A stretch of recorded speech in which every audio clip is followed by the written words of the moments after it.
Good, because I figured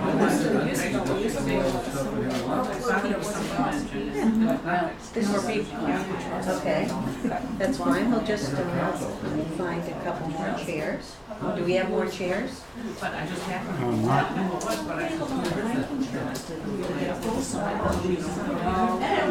were able to keep one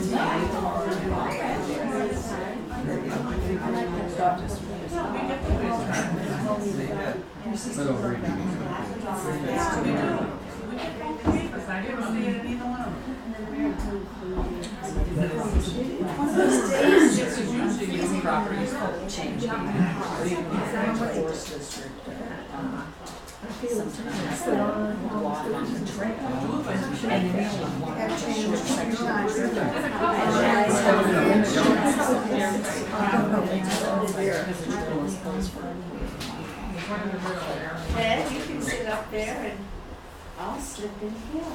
Okay. Ed, this one up there. Is there somebody sitting here? No, I know what you're saying. Hello, everybody. How is everybody tonight? Quiet. Or we wouldn't be here. Quiet. Everybody's so quiet. I feel like I'm in church.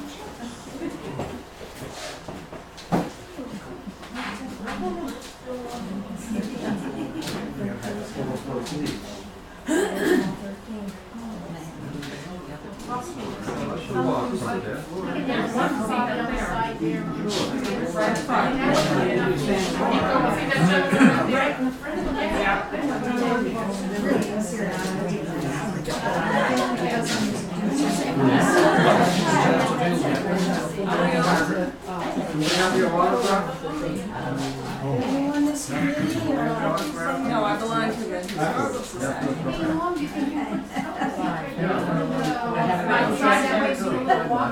also belong to the New Hampshire State Society. Oh, good. I also belong to the New Hampshire State Historical. Yes. Years I haven't seen him. I Move the money to the front.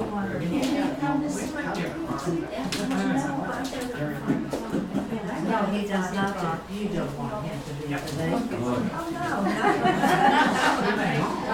Oh, yes, I can.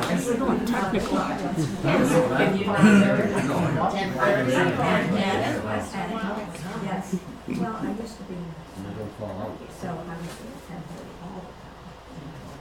10:30. He'll be at the 8 o'clock on Sunday.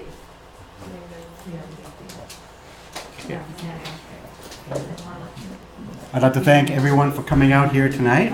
We had a nice turnout, kind of really impressive here. And as with every kind of official meeting, we're going to start with the Pledge of Allegiance. And if we could come over this way, and we'll use the old flag. And you ready, Meca? Yeah. Wait a second. And go for it. I pledge allegiance to the flag of the United States of America and to the republic for which it stands, one nation, under God, indivisible, with liberty and justice for all. Thank you.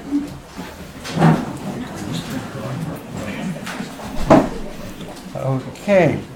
Do you ladies know if there's any official meeting agenda tonight? Anything? No? Okay. So that ends our meeting. Tonight we're going to have myself, Marie Samaha, and possibly John Oliver come in and give a talk on the Moultonborough Falls area of Moultonborough. And I'm going to be starting off here. And like everything, I like to start from the very beginning.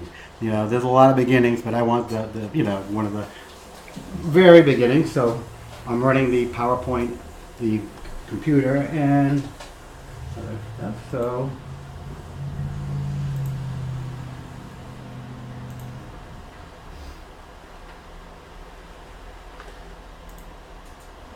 okay, we're going to start off here with the Moultonborough Falls area. And right in the middle here, we have Moultonborough Falls running down Route 25. And to the north, we have Garland Pond.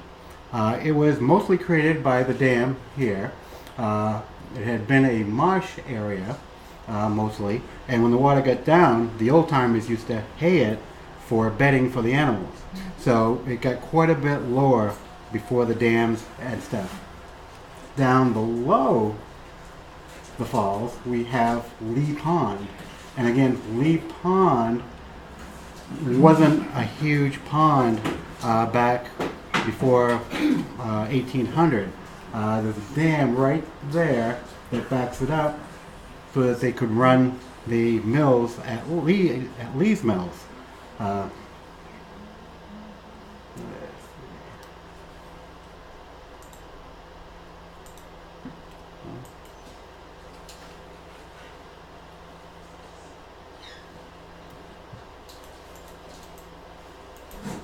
There we go. Now we've got a map of Moultonborough Falls here, and it shows Moultonborough Corner here, up where we are, and goes down through 25, and the Moultonborough Falls is here. Again with Garland Pond and Lee Pond. Oh, it just, and the Lee, where's Lee Pond? And when we'll be talking later, the interest that we have here is because of the land that the Conservation Commission has been working to preserve. And that's this piece of land right here, this Moultonborough Falls Conservation Area. That's the area right in here.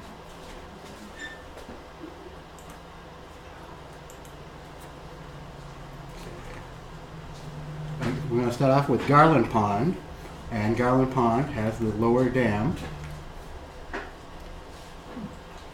And now, that's Garland Pond at night, by the way.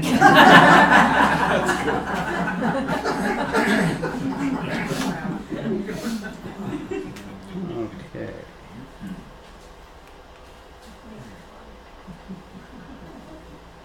It wouldn't be a presentation if there wasn't a technical glitch here and there. Oh, Well, that's nice. And that's the pristine waters of Garland Pond. Garland Pond. I've lost my PowerPoint here somewhere. there it is up there. I need eyes behind my head here.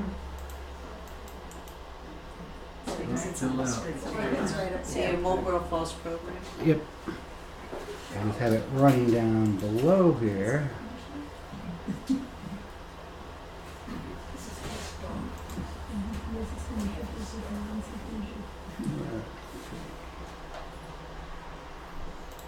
Meanwhile, there's food in the out front.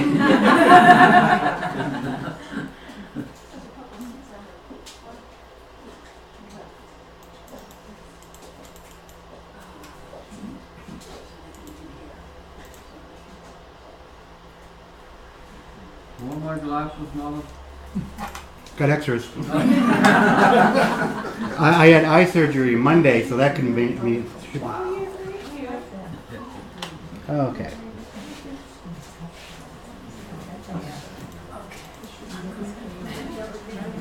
Keep this fire lane open, but.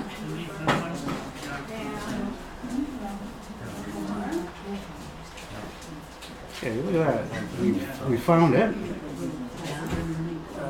And slideshow. There you go. And we're going to do it from the beginning and see what we got.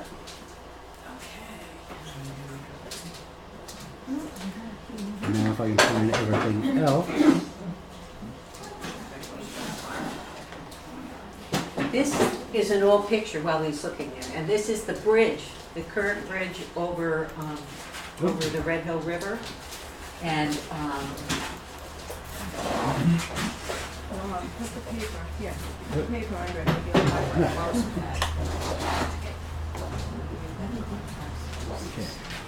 and this would be looking up towards the Red Hill and the Nope, not looking.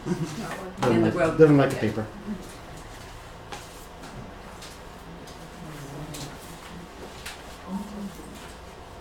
When did they take the wooden bridge out? It was there when that car went over. That was when Yeah, that was 1920. yeah, and I think that was a more concrete bridge at the time. That one was. So In the 20s. maybe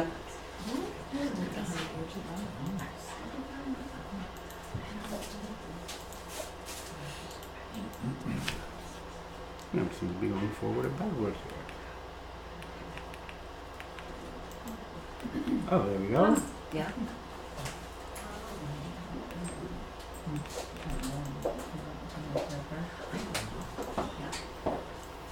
Okay, now. Your Garland Pond. Now, Garland Pond is 102 acres. The average depth is 6 feet with a maximum depth of 16. So you can see as before they built the dam and raised it 6 to 8 feet in places, that was pretty marshy, not much of a pond. Now, Lee Pond, again you can see, is the conservation land here. And this is all marsh.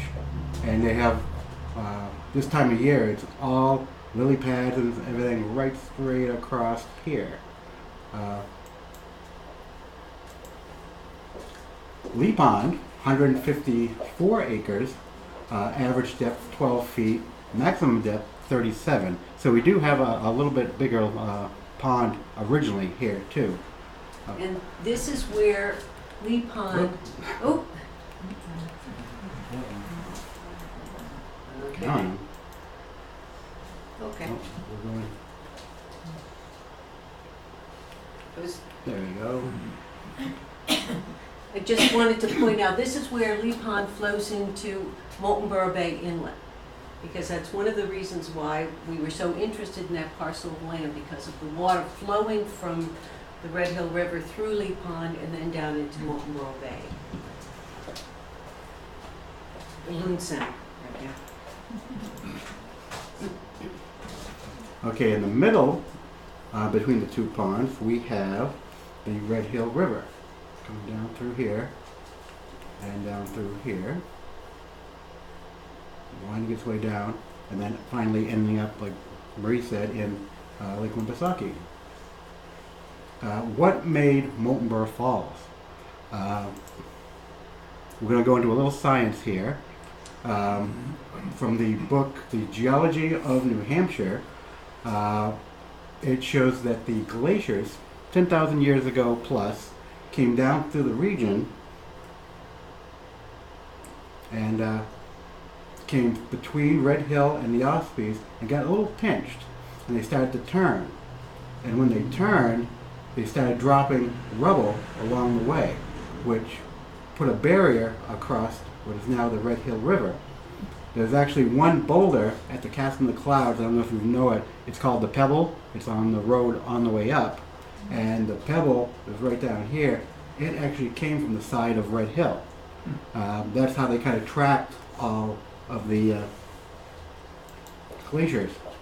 And you can see here, Moultonborough Falls is right in the path of where the glaciers dropped rubble. Now, here's some of the rubble that it dropped. A lot of people have stones in their fields, but nothing like these. This one's on Sheridan Road, and I kind of left my car there next to it to show size.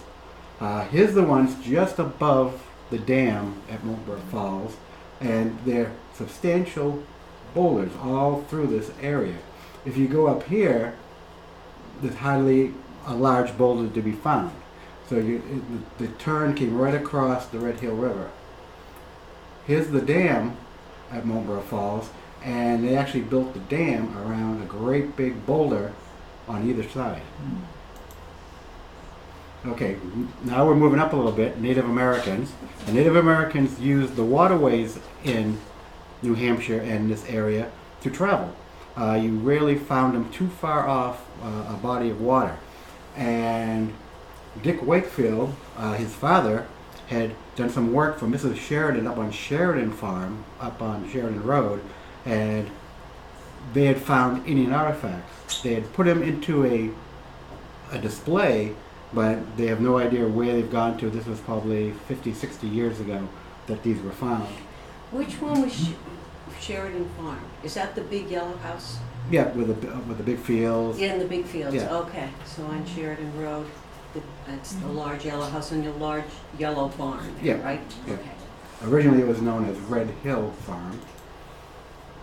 Now, early settlement in the mill area, Jonathan Moulton built a mill back in 1765, and it was a grist mill and sawmill, and expanded to a carding and fulling mill.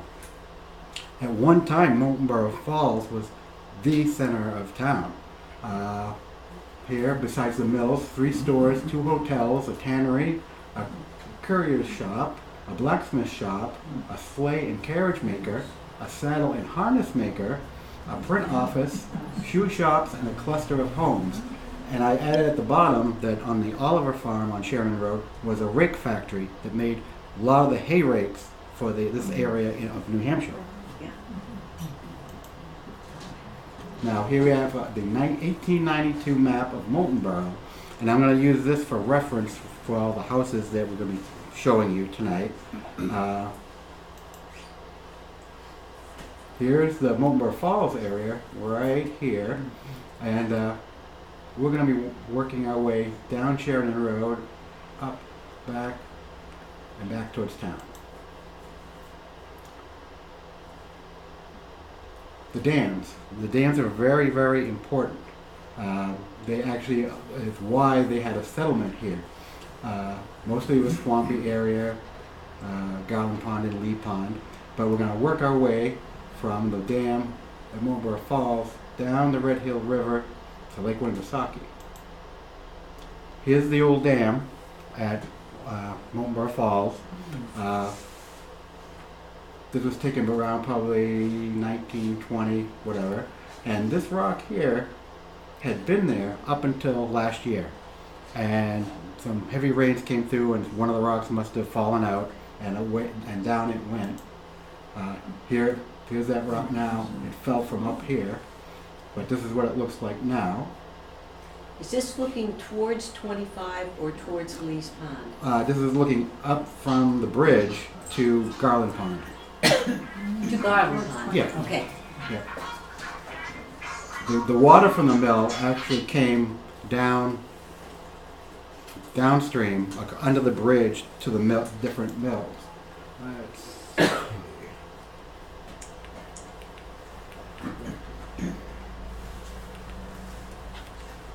Now we have the lower float pond. Below the main dam, if you drive over the 25 bridge, looking to your left, you'll see a pond. Well, that pond was originally a river, a flowing river, but they built this dam here, and underneath this beaver dam is a really nice man-made dam, but the beaver have really taken advantage of it. But it makes a nice, probably 1/8 of a mile long, winding little river down through that area. It was designed so that when they sawed lumber, they had some place to float the lumber after it was sawn.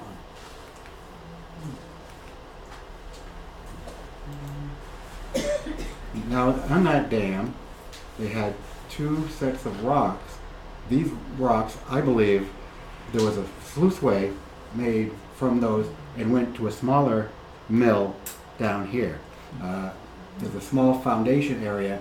I haven't found any other information on it, but that's what leads me to believe. Okay, Lee's Pond Dam. Now we're going kind of south down towards Lake Winnipesaukee. This is the other end of Lee Pond, and this dam is in really bad shape. It just hasn't been taken care of for years and years. I believe the water level there should be down a couple of feet from what it originally would have been. And here we are looking at the south side of that same dam, here and here. Now this dam was used to fill up this pond here and here. The mill at Lee's Mills would run on the water power in here, but this area wasn't big enough for a full-time operation, so they'd have someone up here constantly filling this when it got low. This is the mill at Moultonborough Falls, built by Jonathan Moulton. It had a lot of improvements over the years. The last owner of the mill was Bob Hammond. And we have an interesting story about that coming up. This is the side of the bridge here. Yeah. And that's going towards, Sheridan Road, right there. yeah, Center Harbor. Yep. That way. So it was on that side. Yeah, there's still a little parking area right here where you can walk over and look down and see the cellar hole. Here's a little bit closer picture for you. Now looking from the float pond up towards Route 25 here, we have, this is that mill that we just saw here. The water would come underneath the bridge and power that mill, and then a smaller mill here. Then another sluice would come across, and there's a sluiceway over on this side, and would power a couple of mills on this side. It was quite an operation. This is the mill pond right there underneath the Route 25 bridge.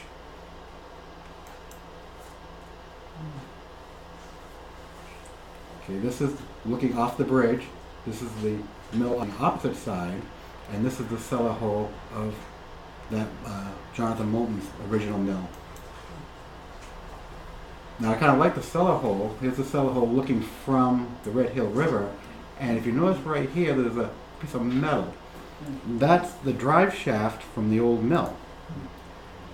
Here, here's the ratcheting gearing. There's actually a hook here where they actually hooked onto it with a chain and hauled it out of the mill after they burned it down.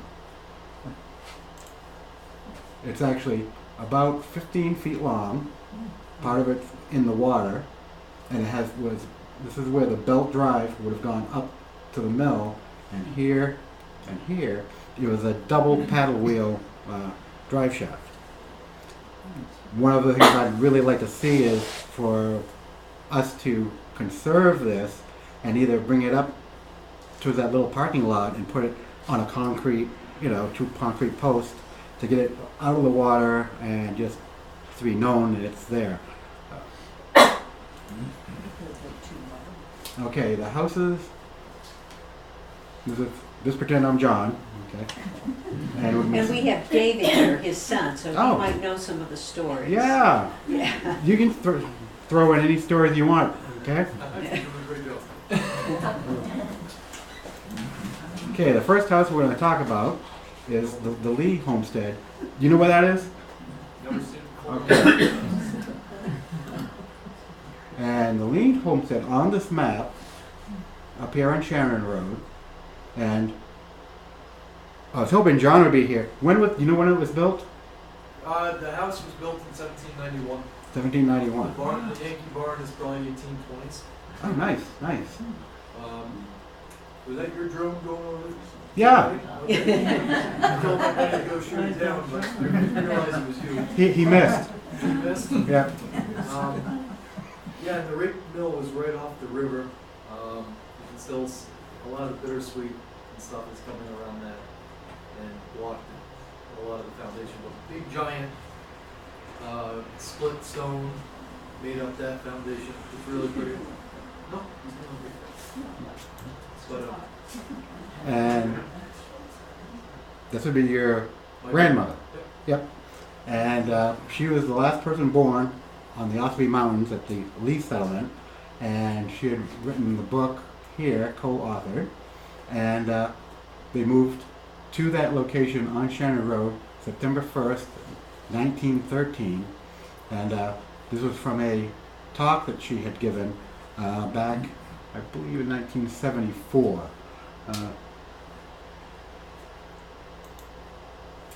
Then this is what I got flying over. Yep. And is this about where the rake factory is?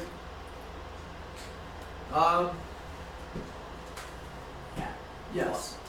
Yeah, because this is the stream that comes down Red Hill, comes down over Red Hill. There's a water, a creek, Yes, there is a creek or river river. stream.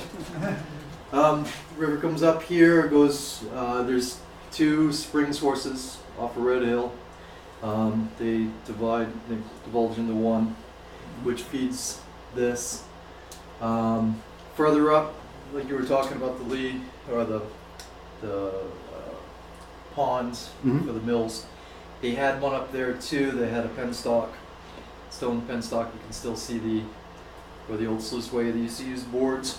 So they let that pond fill up further up top, and they'd release that. Then it'd go into a secondary, which was considerably smaller, and that's mid-river further down. And then they either used a wood sluice that fed a wheel, and like you were talking about the drive, there is a piece of drive still in the foundation. And the foundation is probably, I'm 6 foot, so it's probably 8 feet tall. It was not that big. I would say that the actual mill was probably the size of this room from the footprint of the foundation. They did have a wheel that probably turned a lathe. And the rakes that they made were the big bull rakes. You've probably seen them. They're probably about 6 feet long, big tines on them. And when the people used the hay, they'd make their windrows, and these would be to help rake them into the windrows. So, very popular item for that day. So the lathe that it turns made the pegs for the teeth. So yeah. So if you walk there, you can still see the remnants of the penstocks of it. And yeah, just before you go, do you have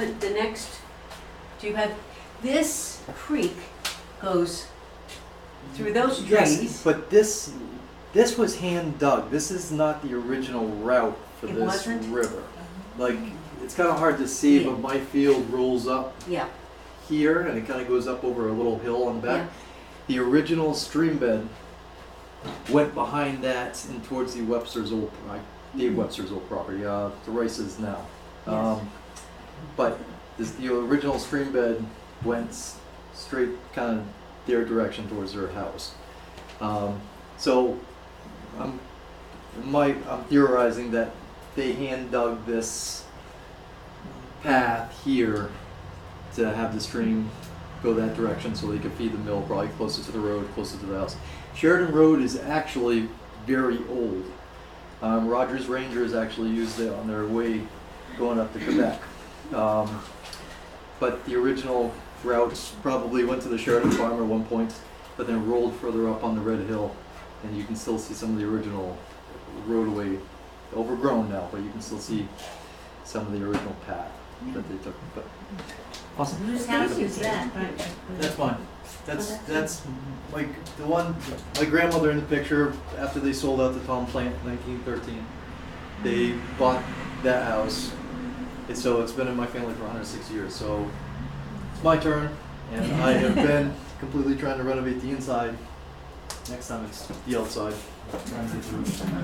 And also, this is, your dad was, It's in the works. David, your dad was telling me that you found this hay wagon, right, in one of the barns? Well, that hay wagon came off the mountain. It came up the Yes, Ossipee, yeah. that came off Ossipee Mountain. That was the wagon that they brought the majority of their stuff down. So, but yes, over the 4th of July, my family and I restored it. So. Yeah, that's what he was telling me, yeah. Next house down, C. Huntress. Again, I don't have much information on this one, just from the map from 1892. Moving along, someone has a familiar face that lives in a house here. The Bragg homes. According to the map, I've been going back and forth, and we have this one right on the corner, and this one's the next one up. And according to the map of 1892, it shows 2 houses that were owned by A.A. Bragg. This one, and this is the Bragg family up front, and 5 generations of Bragg, family reunion of 1939. And again, this is my grandmother, This is my great-grandfather, my great-great-grandfather. Did you tell me the story about the Bragg house? Was that the one? Oh, yep. You should tell your story about the Bragg house. This house here, further down the mill at Lee's Mills, Isaac Adams, thank you, owned it, and he eventually gave it to be run by his son, I believe it was Rupert, and Rupert was like a spoiled brat, I guess, and he had an argument with the Braggs. So one night he went by the house, I don't know if on horseback or was in buggy, and shot a bullet into the house. And the bullet went through the upstairs window and just barely missed my grandmother, great-grandmother. So that bullet, little lore, I wouldn't be here tonight. Then of course we have Clinton Shaw's rifle from about the same time in the Civil War. He was shot at the Battle of Chancellorsville. The bullet went through his sleeve, hit his rifle right in his chest. But he dropped the rifle down and picked up a used rifle. So for 2 bullet shots, if they were off by an inch or two, my family wouldn't be here. Yeah. So kind of interesting. What's your relation to Clinton? Clinton Shaw.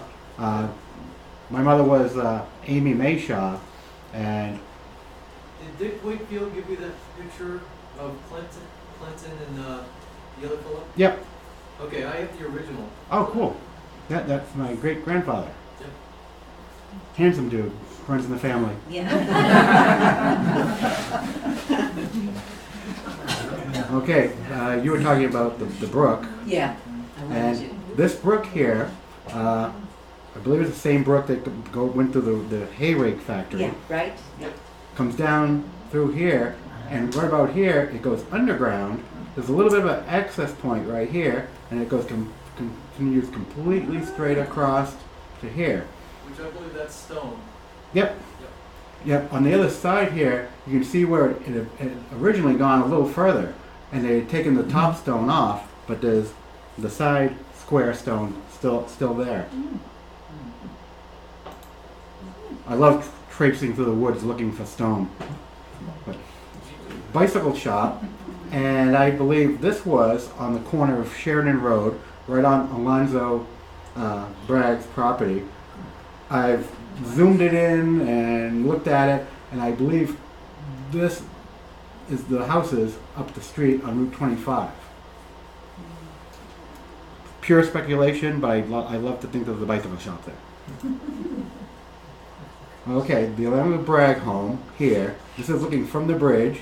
Sheridan Road is here, and up the hill towards Center Harbor. Now, do you have any mention on the house? No. No? Hard to find. Still working on it. Yeah. According to the 1992 map, it says it was a Bragg. So, he sent me the picture. It's Okay, John told me a nice story about there was a gentleman who moved a huge organ into the house, and John says, I don't know how he got it into the house. It was just huge. And every evening, he could be heard all over town, that part of town, playing his organ. And I believe it had to have been back in the probably 60s that this happened. Next one up on the map, the 1892 map, it's the D. Adams. And back when I remember it, it was Elmer Bragg, which was my grandfather, great-grandfather. Okay, and here's where that one was, going up the hill. And any ideas what that might be? Ice cream shop? Yep. That's on the side of the Bragg house. That is the pilot house off the Chateauguay. That was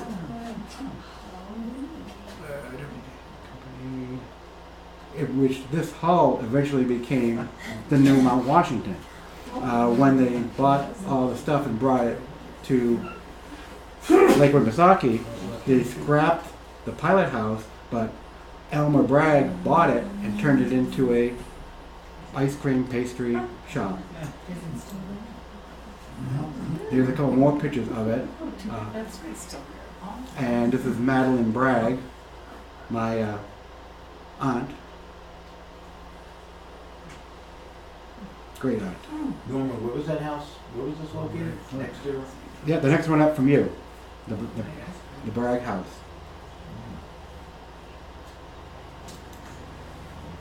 And then the other side of the house, the pilot house would have been here.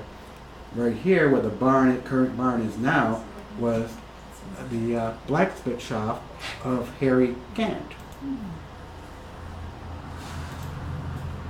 And this is a close-up picture of it. You can see Red Hill in the background. And the Rollins Cemetery is right across the street right here. And it's the one that's up on the hill, hard to get to.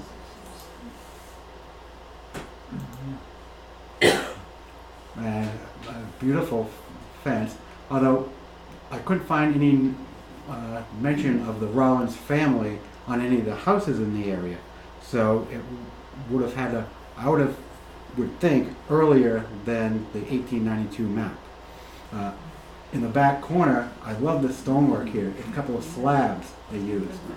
And they just split the slab, lifted it up, and used it for a back fence.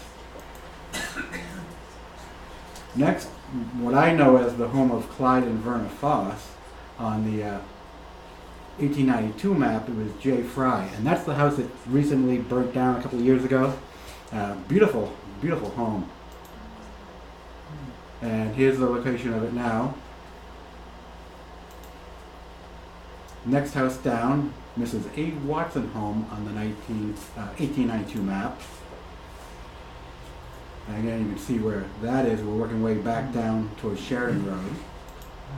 And this is about the only picture I could find of that house, an old one, and it's right behind this one.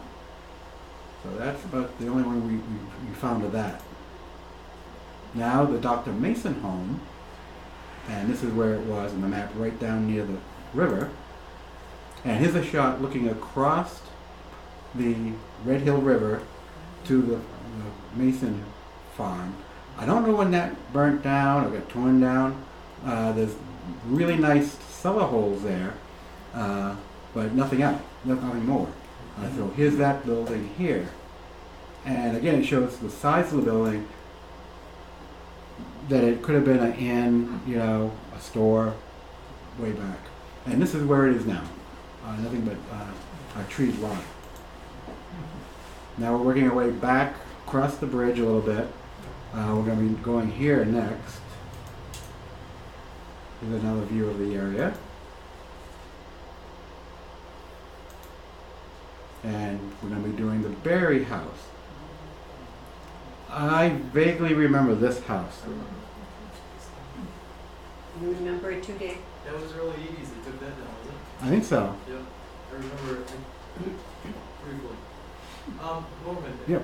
to further your research, I have a municipal map from 1862. Oh, that cool. lists a bunch of the original homesteads. Oh, nice. I want to look at that sometime. Yeah, I'd love to. It might have some earlier names. It'll go back, it might have the Rollins on there. Or...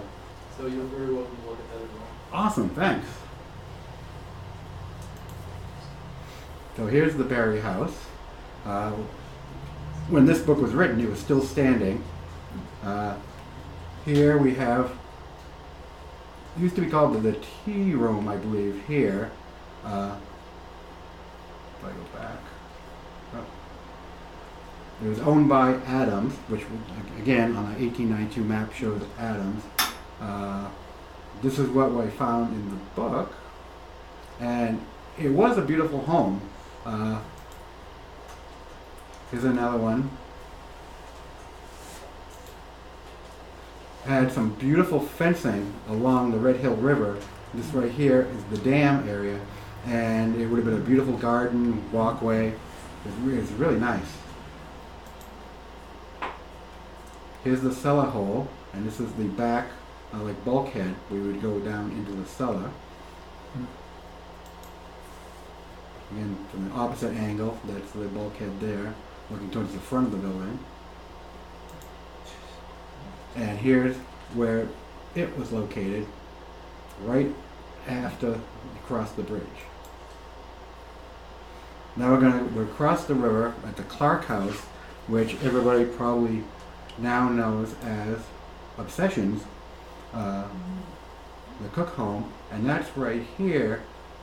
And we're going to explain this here, I think, in a little bit. Here's what it looks like today.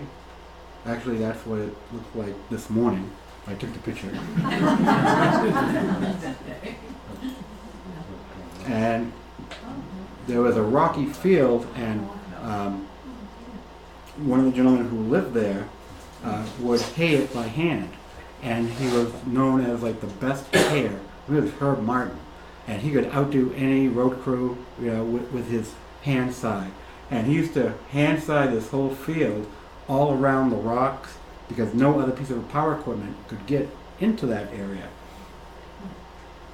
Another John Oliver story. Now here's looking from close to the bridge, looking up to the home.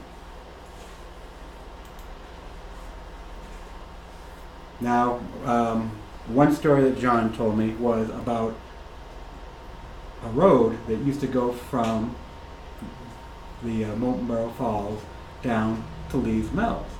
Now, I did a little bit of research on that, and I got stuck on it. I mulled it over in my mind until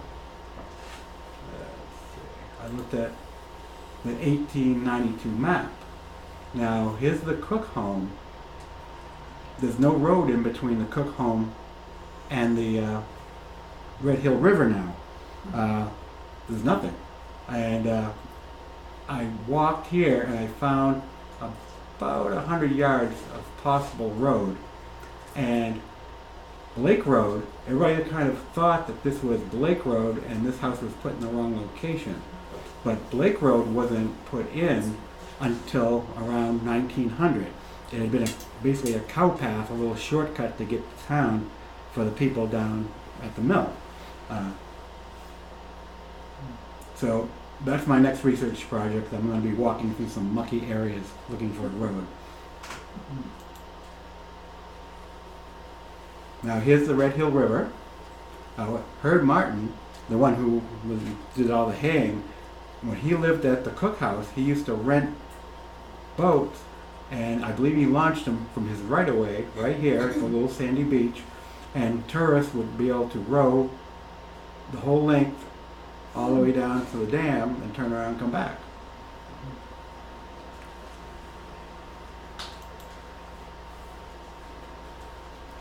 Okay, the D. Adams property.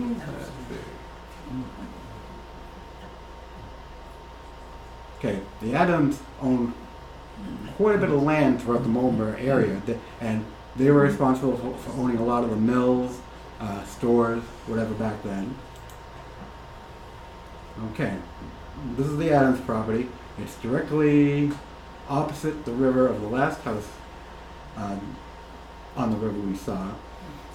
Two beautiful cellar holes. It had a beautiful lawn out back. All the rocks had been removed and everything. And now this land here is now conserved. By the Nature Conservancy, they have it, and that's right on Garland Pond that and wraps around. There's a house close by, but it wraps around the pond. And the last house that I kind of consider that way in the falls, Andre and Barbara live there. And this house, there's a road that goes along the side here, and that is the Garland Pond Road. And that house was moved from there further down that road up to the current location when the use of the road going along the pond was no longer needed. Okay, a couple of interesting things about Moultonborough Falls. This is Clyde and Verner Foss's car.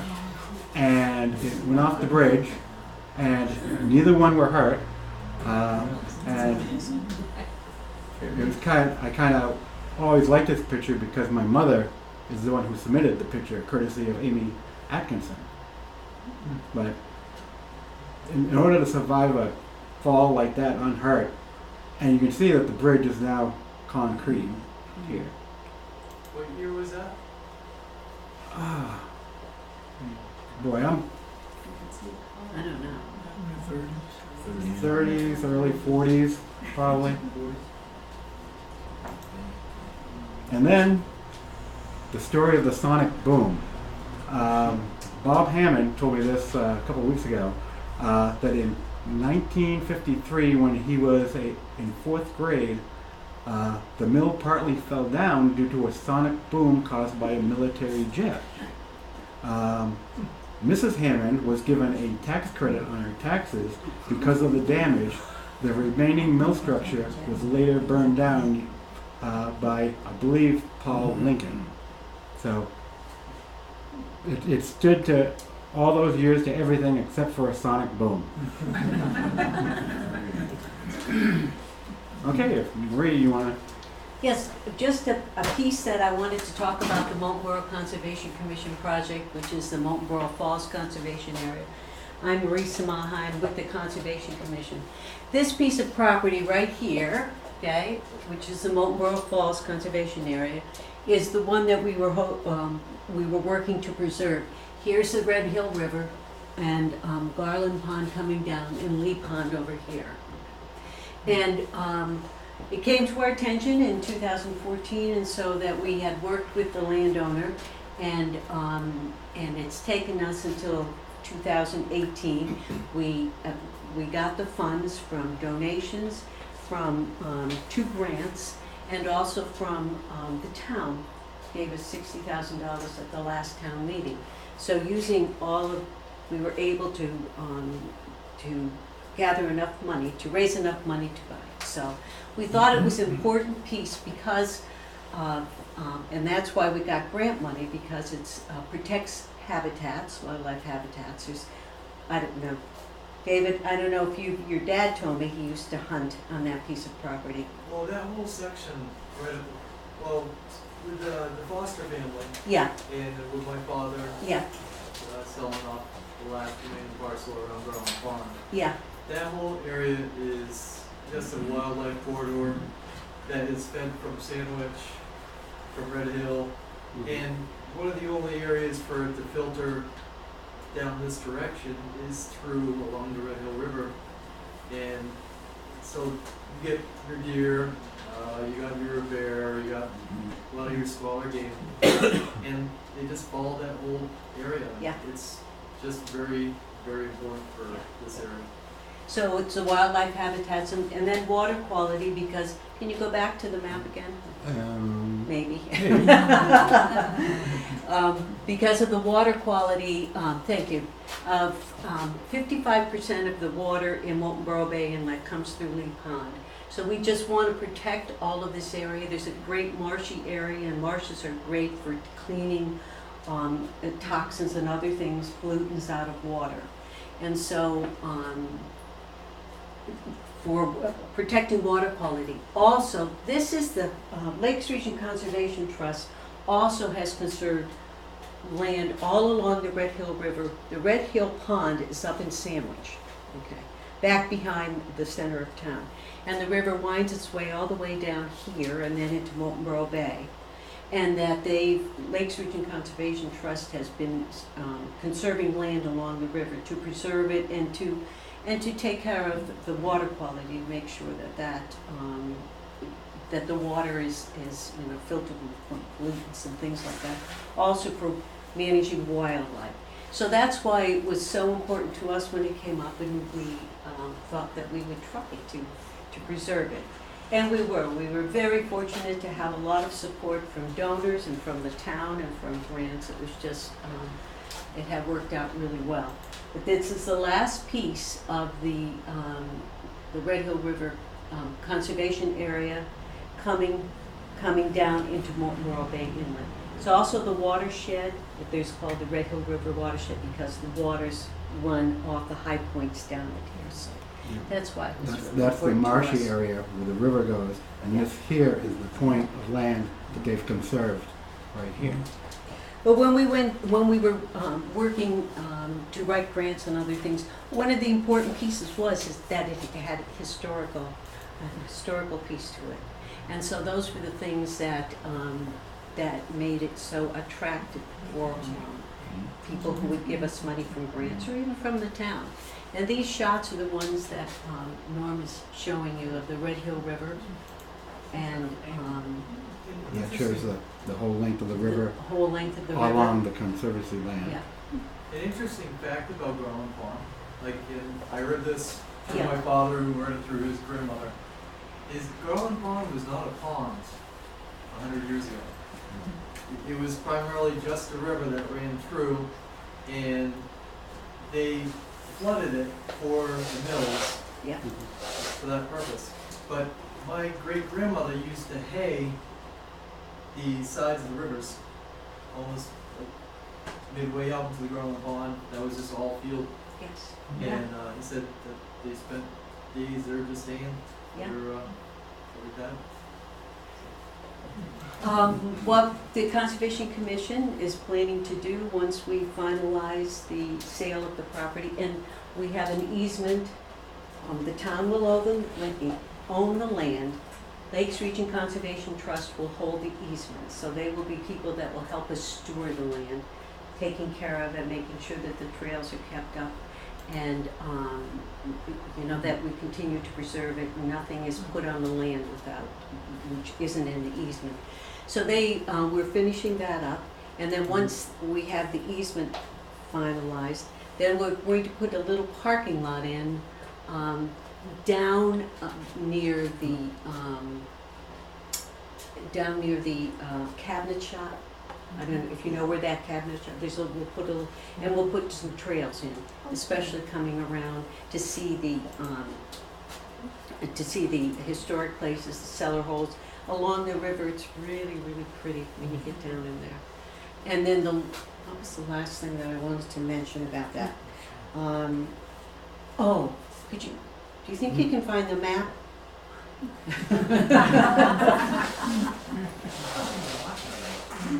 I know, I'm asking.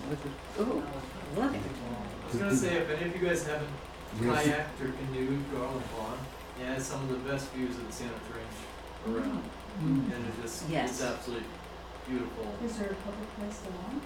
There's a Garland Pond Road, which is a public road. It is. Okay, thank you. And there's- No, it's private. No, you can go back, there's a right of way to Garland Pond, and there's a little place there it was. Oh, thank you. These are two pieces of property here that are town-owned. Right now, they're being held by the town for back taxes, okay? So, once that we finish working on, the easement and starting to work on putting in the parking lot, which would be down there, and then trails through here, we want to try to make sure that we can extend it into those two pieces, have the town, see if they will give us those two pieces, because that will just kind of finish that part of it. Across the road, that's 65-9, that's the Nature Conservancy, so that is preserved land too. And right up by 6511 is where that little road is that goes, it's called the Garland Pond Road. Yeah, and you can go back in there. In fact, a friend of mine was saying, don't tell too many people about it. It's really, so. But, does anyone have any questions? Or have any other, I don't know. Do you have something, Christine? Christine is from the Historical Society, the Heritage Commission in Moultonborough, so she has a lot of information too. We have 3 members of the Heritage Commission. We just had our meeting, so that's why we're all standing in the back here. Just so you know that we did have a archaeological survey of the area done about 4 years ago by a graduate school intern from PS MSU. And one of our interests is doing a proper and more comprehensive look at the archaeological industrial mill sites. But a cautionary tone, please don't go picking artifacts out. It's actually illegal, so as exciting as it might be to find a propeller or something, you really need to leave it in place until we really have done the full survey.